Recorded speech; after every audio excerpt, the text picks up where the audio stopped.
Hello everybody and welcome back to Robert's Reviews. For those of you guys that are new here, please consider subscribing. It's a huge help. And for those of you guys who are also new here, if you didn't know, I go to college for media studies. And one class I'm taking is art of the motion picture, and I'm learning about film and all that stuff. And so with that, I have to watch movies just about every week. And this is one that I had to watch for school. And every time I watch something for school, I'm like, I might as well just review it. It's like what I do. So I did watch this movie, and I'm not necessarily excited today to talk about Mad Max: Fury Road.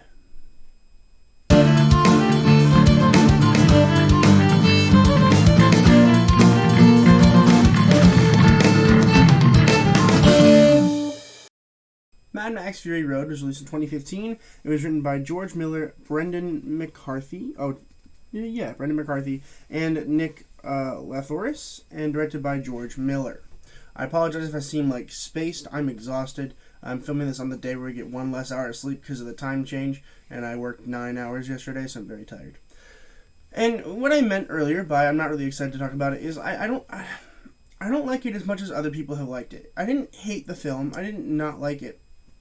It's just not a kind of film that I typically enjoy. If you put an action movie in front of me, I'm going to be like, it's an action movie, right? And same thing with John Wick, which I actually, fun fact, I did watch it, and I did film my first review for John Wick. I filmed it with a friend of mine, Cody, and the audio file was encrypted, and it was destroyed, so I wasn't able to upload that. And I liked it. I thought it was a good film. I just didn't like it as much as other people did because I'm not an action fan.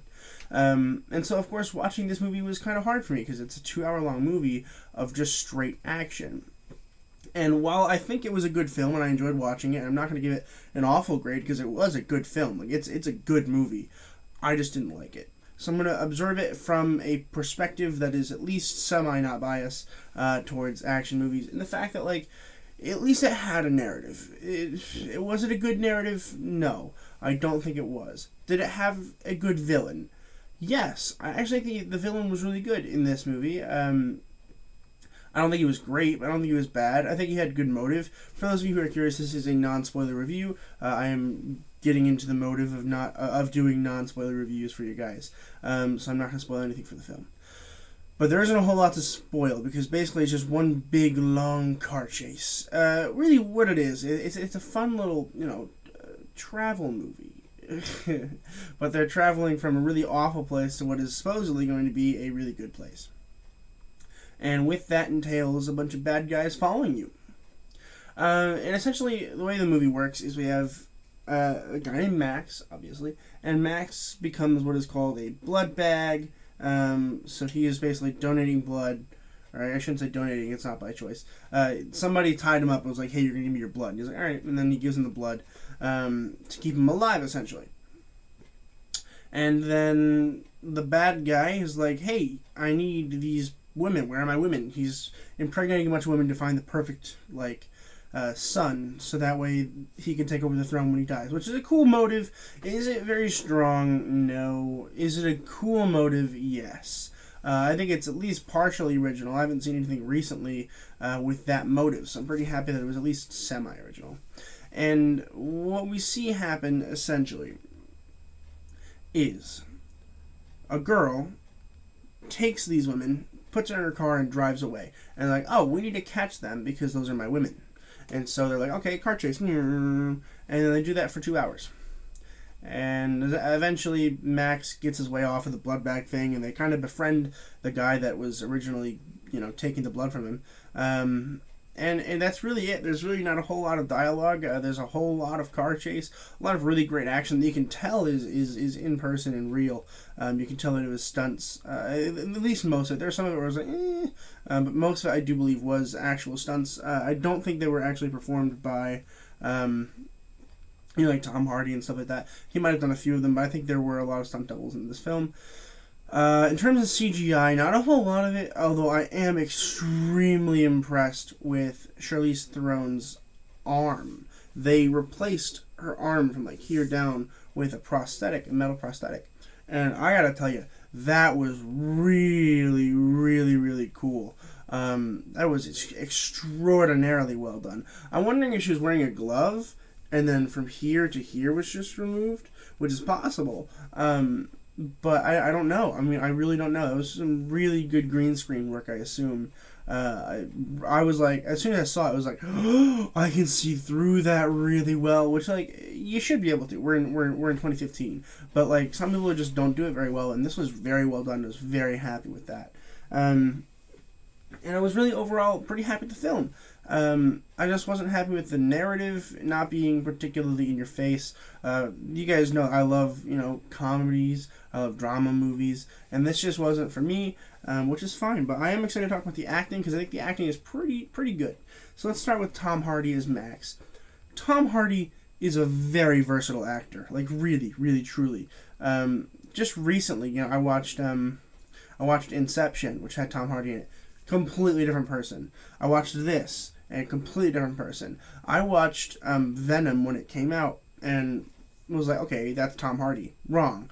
That is not Tom Hardy. These are all different Tom Hardys, and I'm really impressed that he's able to be so versatile and like able to basically transcend himself into a different person. And not even just a different person, but a completely different type of character. He goes from being, this really sophisticated British person in Inception to this like super like crazy like rifleman essentially and Runaway, and it really, really is quite great. I think it was great for this role. I haven't seen the original Mel Gibson ones. Maybe I will in the future. If you guys want a series on that, drop it down below, and I will add it to my already crazy busy schedule, but I will do it in the future.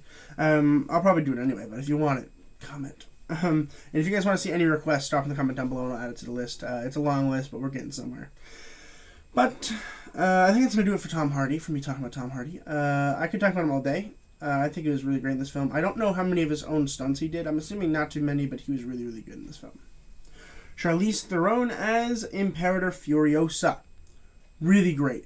I was a little skeptical at first. Didn't really like how it was happening, where she kind of just took the woman and was like, I like that she had an actual background. I'm not going to tell you what the background was, because it's a spoiler, but I like how we actually got to explore at least a little bit what is going on in that little realm of possibility there. Because it was so easy for them. They could have just been like, and she's a woman, and she liked women, so she took them. But instead they were like, oh, but what about this cool background? I was like, ooh. So that was nice. I did like that. In case you guys were wondering, there is a new movie coming out in the future, and by future I mean 2023, so like, down the future. And supposedly, I don't know if this is 100% fact or not, because I haven't looked too deep into it. There's a movie coming out called Furiosa, where Anya Taylor-Joy of the Queen's Gambit fame will be taking over the helm of Furiosa. Am I happy about this? I don't know. I love Anya Taylor-Joy, I do, but I really like Charlize Theron in this, and I don't know if she can do it better. It'll be an interesting movie to watch regardless. Before that comes out, I will watch the other Mad Max movies, just so that way I'm ahead of things, There's also theoretically another Mad Max movie coming out in 2023, so there are actually 2 movies coming out in 2023 of the Mad Max world. Not necessarily excited for either of them, but I will watch nonetheless. Nicholas Hoult as Nooks, my favorite character in this film. Believe it or not, I didn't think it was going to be. It was. Essentially, we start out with him, and he is stealing blood from Max, and we go through this weird thing where like he wants to go to Valhalla, which is basically like their historical realm, I guess, of the dead, is what I can piece together. They don't really tell you a whole lot about it because there's not a lot of dialogue, but I do believe that is where it was going, and eventually he comes to learn that he should go with Max and the girls there because he likes them more, and he's a really fun character, really, really cool character. I like every scene with him in it. I love watching him. He's great. I don't know if I've ever seen Nicholas Hoult before, but I'm really impressed with his work here, and I will see more in the future. Hugh Kea's Byrne as Immortan Joe. So he's the bad guy. I already kind of discussed the bad guy. I do want to reiterate. I think he was great. I think he was a cool bad guy. He was very scary looking. I heard he was in the first Mad Max, so I'll be seeing him again in the future. Do I think he was perfect? No. But for what he was, which is just a villain in an action movie, I do think he was okay. Maybe a little bit more of a motive would have been nice, but I'm happy with the motives that we had. It's not the end of the world that we didn't get more. but I think it was a good villain. I hope we have better villains in the future. Not because this one was bad, because they could be better. And having more narrative would have been great. I love the action in this movie. I think it's really well done. The editing's perfect. I had a great time watching it. But, like, I need story instead of, like, half an hour long action sequences. Which, don't get me wrong, were very cool. But it's not my cup of tea. And that is why I'm going to have to give Mad Max Fury Road a B+. I recognize that a B+ is very low compared to what some of you would have given it. If you guys have any thoughts on Mad Max Fury Road, drop in the comments down below. I love hearing from you guys. It is a good community here. Your opinions are safe here. You're welcome to say that I'm wrong and that it's the best movie in the whole world. Don't discredit me for one opinion. I think it's a good movie. I did say that. I just didn't particularly like it. Most other people would. But that's going to wrap it up for me today. Looking forward to the rest of the week. Let's see. This is a weekend review. So next week we have Birds of Prey, J. Edgar, Runaways Season 1, Last Flag Flying, and the second Total Recall. And wrapping up the weekend on Saturday with Alien, as well as Sunday with a film club review and a Godzilla review, because we're going to start the Godzilla vs. Kong series, which is in the multiverse. I'm doing the entire MonsterVerse trilogy, technically leading up to Godzilla vs. Kong. So make sure you guys are subscribing and looking forward to that. And as always, keep watching movies and television, stay educated, and I'll see you guys in the next video.